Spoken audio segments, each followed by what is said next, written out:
Mark 2ஆம் அதிகாரம். சில நாட்களுக்கு பின்பு அவர் மறுபடியும் கப்பர்நகூமுக்கு போனார்.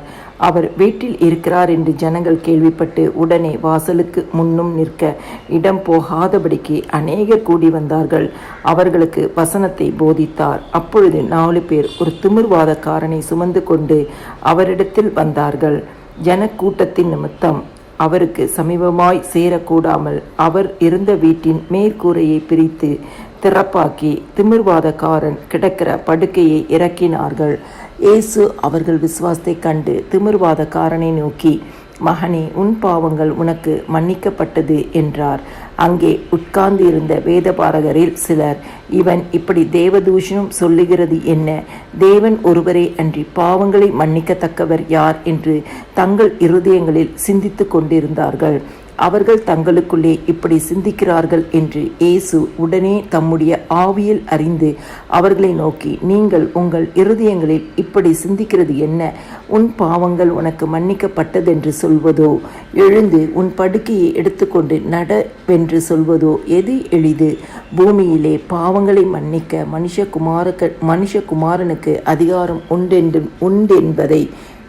உண்டென்பதை நீங்கள் அறிய வேண்டும் என்று சொல்லி திமிர்வாதக்காரனை நோக்கி, நீ எழுந்து உன் படுக்கையை எடுத்துக்கொண்டு உன் வீட்டுக்கு போ என்று உனக்கு சொல்லுகிறேன் என்றார். உடனே அவன் எழுந்து தன் படுக்கையை எடுத்துக்கொண்டு எல்லாருக்கு முன்பாக போனான்.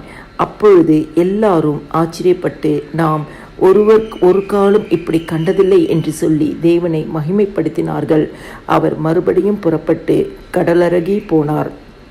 அப்பொழுது ஜனங்கள் எல்லாரும் அவரிடத்தில் வந்தார்கள். அவர்களுக்கு போதகம் பண்ணினார். அவர் நடந்து போகையில் அல்பேயுவின் குமாரனாகிய லேவி ஆயுத்துறையில் உட்கார்ந்திருக்கிறதை கண்டு, எனக்கு பின் சென்று வா என்றார். அவன் எழுந்து அவருக்கு பின் சென்றான். அப்பொழுது அவனுடைய வீட்டிலே அவர் போஜன பந்தி இருக்கையில் அநேக ஆயக்காரரும் பாவிகளும் அவரோடு கூட வந்திருந்தபடியால் அவர்களும் இயேசுவோடும் அவர் சீஷரோடும் கூட பந்தி இருந்தார்கள். அவர் ஆயக்காரரோடும் பாவிகளோடும் போஜனம் பண்ணுகிறதை வேதபாரகரும் பரிசேயரும் கண்டு அவருடைய சீஷரை நோக்கி, அவர் ஆயக்காரரோடும் பாவிகளோடும் போஜனம் பானம் பண்ணுகிறது என்னவென்று கேட்டார்கள். இயேசு அதை கேட்டு, பிணியாளிகளுக்கு வைத்தியன் வேண்டியது அல்லாமல் சுகம் உள்ளவர்களுக்கே வேண்டியதில்லை, நீதிமான்களை அல்ல பாவிகளையே மனம் திரும்புகிறதற்கு அழைக்க வந்தேன் என்றார். யோவானுடைய சீஷரும் பரிசேயருடைய சீஷரும் உபவாசம் பண்ணி வந்தார்கள். அவர்கள் அவரிடத்தில் வந்து, யோவானுடைய சீஷரும் பரிசேயருடைய சீஷரும் உபவாசிக்கிறார்களே, உம்முடைய சீஷர் உபவாசியாமல் இருக்கிறது என்னவென்று கேட்டார்கள். அதற்கு இயேசு, மணவாளன் தங்களோடு இருக்கையில் மணவாளனுடைய தோழர் உபவாசிப்பார்களா? மணவாளன் தங்களுடனே இருக்கும் வரைக்கும் உபவாசிக்க மாட்டார்களே. மணவாளன் அவர்களை விட்டு எடுப்படும் நாட்கள் வரும், அந்த நாட்களிலே உபவாசிப்பார்கள். ஒருவனும் கோடி துண்டை பழைய வஸ்திரத்தோடு இணைக்க மாட்டான். இணைத்தால் அதனோடே இணைத்த புதிய துண்டு பழையதை அதிகமாய் கிழிக்கும், பீறலும் அதிகமாகும்.